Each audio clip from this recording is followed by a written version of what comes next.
ಎಲ್ಲರಿಗೂ ನಮಸ್ಕಾರ. ಕಿಣಿಸ್ ಬಸ್ರಿ ಯೂಟ್ಯೂಬ್ ಚಾನಲ್ಗೆ ಎಲ್ಲರಿಗೂ ಸ್ವಾಗತ. ಫ್ರೆಂಡ್ಸ್, ಇವತ್ತಿನ ಸ್ಪೆಷಲ್ ರೆಸಿಪಿ ಬಗಡೆಕಾಳಿನ ಕೊದ್ದೆಲ್ ಮಾಡ್ತಾ ಇದ್ದೇನೆ. ಬಗಡೆಕಾಳು, ಕಣಿಲೆ, ಅಮಟೆಕಾಯಿ, ಹಲಸಿನಕಾಯಿ ಬೀಜ, ನುಗ್ಗೆಕಾಯಿ.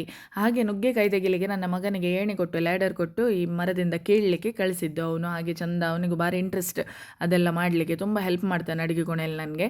ಹಾಗೆ ನಮ್ಮ ಕಿಣಿಸ್ ಬಸ್ರಿ ಯೂಟ್ಯೂಬ್ ಚಾನಲ್ ಫಸ್ಟ್ ಟೈಮ್ ನೋಡ್ತಾ ಇದ್ದರೆ ದಯವಿಟ್ಟು ಚಾನಲನ್ನು ಸಬ್ಸ್ಕ್ರೈಬ್ ಮಾಡಿ, ಬೆಲ್ಲೈಕನನ್ನು ಪ್ರೆಸ್ ಮಾಡಿದರೆ ನೋಟಿಫಿಕೇಶನ್ ಬರ್ತಾ ಇರುತ್ತೆ. ಹಾಗೆ ರೆಸಿಪಿಯನ್ನು ಶುರು ಮಾಡೋಣ. ನೋಡಿ, ನುಗ್ಗೆಕಾಯಿ ನಮ್ಮ ಮನೆಯಲ್ಲೇ ಸುಮಾರು ಆಗ್ತದೆ ನುಗ್ಗೆಕಾಯಿ. ಹಾಗೆ ಈಗ ಸುಜಾತಕ ಕೂಡ ಬಂದಿದ್ದಾರೆ, ಅವರು ಹೆಲ್ಪ್ ಮಾಡ್ತಾರೆ ಹೇಳಿದ್ರು. ಎಲ್ಲ ನುಗ್ಗೆಕಾಯಿ ತೆಗೀರಿ, ಅದು ನೋಡುವ. ಕತ್ತರಿ ಬೇಕಾ? ಹೌದು, ಇನ್ನೊಂದು ಸ್ವಲ್ಪ ಮೇಲೆ ಹತ್ತಿದ್ರೆ ಎಲ್ಲ ಸಿಗ್ತದೆ ನಿಮಗೆ. ಬಿರ್ಲಿ.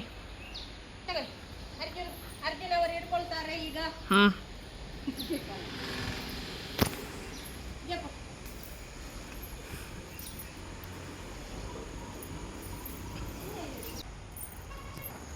ಈ ನುಗ್ಗೆಕಾಯಿದ್ದು ನಾನು ಬೀಜ ತಂದು ಹಾಕಿ ಮಾಡಿದಂಥ ಇದು ಗಿಡ. ಇದು ಕಡಿದ್ರು ಮತ್ತೆ ಸಹ ಗಿಡ ಚಿಗುರ್ತಾ ಉಂಟು. ಫುಲ್ ಇಡೀ ಮರ ನೋಡಿ ಕಡ್ದಿದ್ದೇವೆ ನಾವು. ಇಷ್ಟು ಕಡಿದ್ರು ಮತ್ತೆ ಪುನಃ ಅದರಲ್ಲಿ ಚಿಗುರಿ ಸೈಡಲ್ಲಿ ಪುನಃ ಗಿಡ ಬಂದು ಬೆಳೆದದಿದ್ದೀಗ. ಅಂದರೆ ಇಡೀ ಅಂಗಳಕ್ಕೆಲ್ಲ ನಮ್ಮದು ಕಸ ಆಗ್ತದೆ ಇದು. ಅದಕ್ಕೋಸ್ಕರ ಗಾಳಿ ಬರೋಗಿದ್ರೆ ಸೊಪ್ಪೆಲ್ಲ ಅಂಗಳಕ್ಕೆ ಬಂದು ಬೀಳ್ತದೆ, ಹಾಗೆ ಕಡ್ದದ್ದು. ಆದರೆ ಪುನಃ ಈಗ ಚಿಗುರಿ ನುಗ್ಗೆಕಾಯಿ ಮಾತ್ರ ಆಗ್ತದೆ ಇದರಲ್ಲಿ ತುಂಬ. ಅಮೆಝಾನಲ್ಲಿ ನಾನು ಆನ್ಲೈನಲ್ಲಿ ತರಿಸಿದ್ದಿದ್ರ ಬೀಜ. ಲಾಕ್ಡೌನ್ ಟೈಮಲ್ಲಿ ಮಾಡಿದಂಥ ಗಿಡ. ವರ್ಷ ಸಹ ನುಗ್ಗೆಕಾಯಿ ಭಾರಿ ಉದ್ದ ನುಗ್ಗೆಕಾಯಿ ಇದ್ರದ್ದು ಮಾತ್ರ ಹೈಬ್ರಿಡ್. ಕೊಡಿ. ಇನ್ನೂ ಸಹ ಕೆಲವು ಉಂಟು, 50 ಇರ್ಬೋದು ಅಲ್ಲ ಫ್ರೆಂಡ್ಸ್. ಇನ್ನೂ ಸಹ ತುಂಬ ಇತ್ತು, ಆದರೆ ಕೆಲವೆಲ್ಲ ಅವರಿಗೂ ಸಿಗಲಿಲ್ಲ. ಇಷ್ಟು ನುಗ್ಗೆಕಾಯಿ ಸಿಕ್ಕಿತು. ಹಾಗೆ ಫ್ರೆಂಡ್ಸ್, ಈಗ ನಮ್ಮ ಬಗಡೆಕಾಳಿನ ರೆಸಿಪಿಯನ್ನು ಶುರು ಮಾಡೋಣ. ನೋಡಿ, ಬಗಡೆಕಾಳು ಅಂತ ಹೇಳಿದರೆ ಇದೆ ಸಣ್ಣ ಸಣ್ಣದು, ಭಾರಿ ಚೆಂದ ಇರ್ತದೆ ತಿನ್ನಲಿಕ್ಕೆ, ಟೇಸ್ಟ್. ಹಾಗೆ ಇದರ ಸಾರುಪ್ ಕರಿ ಕೂಡ ಮಾಡ್ತೇವೆ ನಾವು. ಬಿಂಬುಳಿ ಹಾಕಿ ಮಾಡ್ಬೋದು, ಹೀಗೆ ಮಾಡ್ಬೋದು. ಇದನ್ನು ನೀರಲ್ಲಿ ನೆನೆ ಹಾಕಿದ್ದೇನೆ.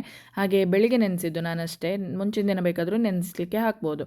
ಹಾಗೆ ಇದು ಕಣಿಲೆ. ಮೊನ್ನೆ ಸ್ಕೂಲ್ ಬುಕ್ ಕಂಪನಿಗೆ ಮಂಗಳೂರಿಗೆ ಹೋದಾಗ ಕಾರ್ ಸ್ಟ್ರೀಟ್ ಹತ್ರ ವೆಂಕಟರಮಣ ದೇವಸ್ಥಾನಕ್ಕೆಲ್ಲ ಹೋಗಿ ಬರುವಾಗ ಅಲ್ಲಿ ಮಾರ್ತಾ ಇದ್ರು. ತುಂಬ ಆಸೆ ಆಯಿತು. ಹಾಗೆ ಒಂದು ಕಟ್ಟಿಗೆ 100 ರೂಪಾಯಿ ಇತ್ತು, ಎಲ್ಲ ಕಟ್ ಮಾಡಿ ಇಟ್ಟಿರುವಂಥದ್ದೇ. ಆಮೇಲೆ ಹಲಸಿನಕಾಯಿ ಬೀಜ, ಹಾಗೆ ಅಮಟೆಕಾಯಿ ಸಲದ್ದು. ಮತ್ತು ಮಸಾಲೆಗೆ ನಾನಿಲ್ಲಿ ಒಂದು ದೊಡ್ಡ ತೆಂಗಿನಕಾಯಿಯ ತುರಿ, ಸ್ವಲ್ಪ ಅರಿಶಿನ, ಹುರಿದಂಥ ಬ್ಯಾಡಗಿ ಮೆಣಸು ಒಂದು 8 ರಿಂದ 10, ಊರ ಮೆಣಸು ಒಂದು 3 ತಗೊಂಡಿದ್ದೇನೆ.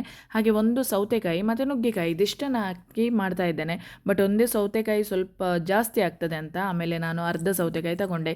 ಈ ಸಣ್ಣ ಕುಕ್ಕರ್ 1.5 ಲೀಟ್ರಿನ ಕುಕ್ಕರ್, ಮೊನ್ನೆ ಪ್ರೆಸ್ಟೀಜ್ ಎಕ್ಸ್ಕ್ಲೂಸಿವ್ ನೀವು ನೋಡಿದ್ರಿ, ಮಂಗಳೂರಲ್ಲಿ ಇರುವಂಥದ್ದು. ಹಾಗೆ ಅಲ್ಲಿಗೆ ಹೋಗಿದ್ದೆ, ಬಿಜೆಯಲ್ಲಿರುವಂಥ ಪ್ರೆಸ್ಟೀಜ್ ಎಕ್ಸ್ಕ್ಲೂಸಿವ್ಗೆ. ಭಾರಿ ಸೂಪರ್ ಕಲೆಕ್ಷನ್ಸ್ ಇತ್ತು. ಹಾಗೆ 1.5 ಲೀಟ್ರಿನ ಕುಕ್ಕರ್ ನನಗೆ ತುಂಬ ಉಪಯೋಗ ಆಗ್ತದೆ. ಮಕ್ಕಳು ಸ್ಕೂಲಿಗೆಲ್ಲ ಹೋಗಬೇಕಾದ್ರೆ ಸ್ವಲ್ಪ 1 ಹಿಡಿ 2 ಹಿಡಿ ತೊಗರಿಬೇಳೆ ಎಲ್ಲ ಹಾಕಿ ಅವರಿಗೆ ದಾಳಿ ತೋವೆ ಮಾಡಲಿಕ್ಕೆ, ಅದೇ ರೀತಿ ಪೊಟ್ಯಾಟೊ ಏನಾದರೂ ಎಲ್ಲ ಬೇಯಿಸಿ ಗೊಜ್ಜೆಲ್ಲ ಮಾಡಿ ಕೊಡ್ತೇನೆ ಟಿಫಿನ್ಗೆ. ಹಾಗೆ ಅವರಿಗೆ ಊಟ ಕೊಡುವಂಥದ್ದು ನಾನು ಕುಚ್ಚಲಕ್ಕಿದ್ದು, ಅದಕ್ಕೋಸ್ಕರ ತಗೊಂಡದ್ದು. ನನಗೆ ತುಂಬ ಯೂಸ್ ಆಗ್ತದದು. ಹಾಗೆ ಹಲಸಿನಕಾಯಿ ಬೀಜ ಈ ರೀತಿ ಕಟ್ ಮಾಡಿ ಚೆಂದ ಮಾಡಿ ತೊಳೆದು ಈ ರೀತಿ ಕುಕ್ಕರಲ್ಲಿ ಈಗ ಬಗಡೆಕಾಳಿನೊಟ್ಟಿಗೆ ಇದನ್ನು ಹಾಕ್ತಾ ಇದ್ದೇನೆ. ಅದೇ ರೀತಿ ಕಣಿಲೆ ಕೂಡ ನಾನು ಕುಕ್ಕರಲ್ಲೇ ಹಾಕಿ ಉಪ್ಪು ಹಾಕದೆ ಒಂದು 3 ವಿಸಿಲ್, ಸಣ್ಣ ಕುಕ್ಕರಲ್ಲ ಬೇಗ ವಿಸಿಲ್ ಬರ್ತದೆ, ಹಾಗೆ 3 ವಿಸಿಲನ್ನು ಕೂಗಿಸಿಕೊಳ್ತಾ ಇದ್ದೇನೆ. ಬಗಡೆಕಾಳು ನೆನೆಸಿರೋದ್ರಿಂದ ಸ್ವಲ್ಪ 3 ವಿಸಿಲ್ ಸಾಕಾಗ್ತದೆ, ಇಲ್ಲಾಂದರೆ ಒಂದು 5 ವಿಸಿಲ್ ಆದರೂ ತೆಗೆದುಕೊಳ್ಬೇಕು. ಹಾಗೆ ಮಂಗಳೂರು ಸೌತೆಕಾಯಿ ನಮ್ಮದು ಮಂಗಳೂರು ಕುಡ್ಲೆದ ನಮ್ಮ ಊರದ. ಹಾಗೆ ಇದು ತುಂಬ ದೊಡ್ಡದಿತ್ತು. ಹಾಗೆ ಅರ್ಧದ್ರದ್ದು ದೋಸೆ ಮಾಡುವ, ಹಾಗೆ ಅರ್ಧ ಭಾಗ ಸಾಕು ಅಂತೇಳಿ ಅರ್ಧವೇ ಕಟ್ ಮಾಡಿಕೊಂಡೆ ಹೋಳುಗಳನ್ನು.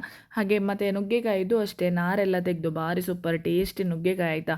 ಹಾಗೆ ಇದನ್ನು ಇಲ್ಲಿ ಕಟ್ ಮಾಡಿ ಈ ಸೌತೆಕಾಯಿ ಜೊತೆನೇ ಹಾಕೊಂಡಿದ್ದೇನೆ. ಕುಕ್ಕರಲ್ಲೆಲ್ಲ ನುಗ್ಗೆಕಾಯಿ ಹಾಕಿ ಯಾವಾಗಲೂ ಬೇಯಿಸಬೇಡಿ, ಎಲ್ಲ ಬಿಡಿಸ್ಕೊಳ್ತದೆ ಅದು. ಹಾಗೆ ಕುಕ್ಕರ್ ಲಿಡ್ ಮುಚ್ಚುವ ಕ್ರಮ ಯಾವಾಗಲೂ ಹೇಳ್ತಾ ಇರ್ತೇನೆ ನೋಡಿ. ಕುದಿ ಬಂದ ಮೇಲೆ ಅದಕ್ಕೆ ವಿಸಿಲನ್ನು ಹಾಕಿದರೆ ರಪ್ ಅಂತ ವಿಸಿಲ್ ಬಂದುಬಿಡುತ್ತದೆ. ಈ ಕಡೆಯಿಂದ ಇನ್ನೊಂದು ಮಣ್ಣಿನ ಪಾತ್ರೆಯಲ್ಲಿ 1 ಗ್ಲಾಸಷ್ಟು ನೀರನ್ನು ಕುದಿಲಿಕ್ಕೆ ಇಟ್ಟಿದ್ದೇನೆ. ಆ ನೀರಲ್ಲಿ ಕುದಿ ಬರಲಿ, ಆಮೇಲೆ ನಾವು ಅದಕ್ಕೆ ಸೌತೆಕಾಯಿಯನ್ನು ಮತ್ತು ನುಗ್ಗೆಕಾಯನ್ನು ಹಾಕೊಳ್ಳೋಣ. ಮೊದಲಿಗೆ ಈಗ ಮಿಕ್ಸಿ ಜಾರಲ್ಲಿ ಮಸಾಲೆ ಮಾಡಲಿಕ್ಕೆ ಹುರಿದಿಟ್ಟಂಥ ಮೆಣಸು, ಕಾಯಿ ತುರಿ, ಹಾಗೆ ಹುಣಸೆ ಹುಳಿಯ ಬದಲಿಗೆ ನಾನು ಅಮಟೆಕಾಯಿ ಯೂಸ್ ಮಾಡ್ತಾ ಇದ್ದೇನೆ, ಅದರಿಂದ ಹುಣಸೆ ಹುಳಿ ಹಾಕಲಿಲ್ಲ ನಾನಿಲ್ಲಿ. ಹಾಗೆ ತೆಂಗಿನಕಾಯಿ ತುರಿ ಇದಿಷ್ಟನ್ನು ಹಾಕಿ ನೀರು ಹಾಕಿ ಒಳ್ಳೆ ಚೆಂದ ಕೊದ್ದಿಲ್ ಮಸಾಲೆ, ನುಣ್ಣಗಿನ ಮಸಾಲೆ ಮಾಡ್ಕೊಳ್ಬೇಕು, ಭಾರಿ ಸೂಪರ್ ಆಗ್ತದೆ. ಹಾಗೆ ಇಲ್ಲಿಗ ಈ ಕಡೆಯಿಂದ ಕುದಿಲಿಕ್ಕಿಟ್ಟ ನೀರು ಕುದಿ ಬಂತು.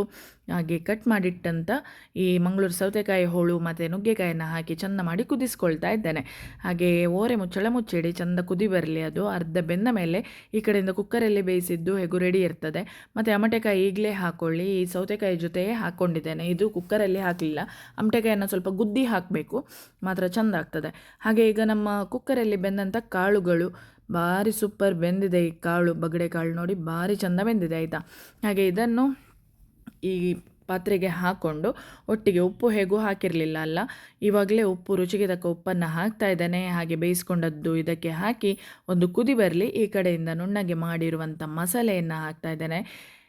ಚೆಂದ ಮಾಡಿ ಮಿಕ್ಸ್ ಮಾಡ್ಕೊಳ್ಳಿ. ಸೂಪರ್ ಆದಂಥ ಬಗಡೆಕಾಳಿನ ಕೊದ್ದೆಲ್ಲ ರೆಡಿ ಆಗಲಿಲ್ಲ, ಇನ್ನೂ ಆಗಬೇಕು, ಕುದಿ ಬರಬೇಕು. ಇದಕ್ಕೆ ಇನ್ನು ಬೆಳ್ಳುಳ್ಳಿ ದೊಡ್ಡ ಒಂದು ಗಡ್ಡೆ ಬೆಳ್ಳುಳ್ಳಿಯನ್ನು ಚೆಂದ ಮಾಡಿ ಗುದ್ದಿ ಕೊಬ್ಬರಿ ಎಣ್ಣೆಲಂತೂ ಹಾಕಿ ಒಗ್ಗರಣೆ ರೋಸ್ಟ್ ಕೆಂಪು ಮಾಡಬೇಕು. ಹಸಿ ಬೆಳ್ಳುಳ್ಳಿ ಇರಬಾರ್ದು, ಬಿಳಿ ಇರಬಾರ್ದು, ಕೆಂಪಗೆ ರೋಸ್ಟ್ ಆಗಬೇಕು ಬೆಳ್ಳುಳ್ಳಿ. ಈ ರೀತಿ ಹಾಕಿದರೆ ಭಾರಿ ಪರಿಮಳ ಆಯಿತಾ, ಸ್ವರ್ಗ ನೋಡಿ. ಒಂದು ಬಟ್ಲು ಊಟ ಮಾಡಿ ಬರ್ತೇನೆ. ನೆಕ್ಸ್ಟ್ ವಿಡಿಯೋ ಜೊತೆ ಮತ್ತೆ ಸಿಗ್ತೇನೆ. Thank you, take care, bye.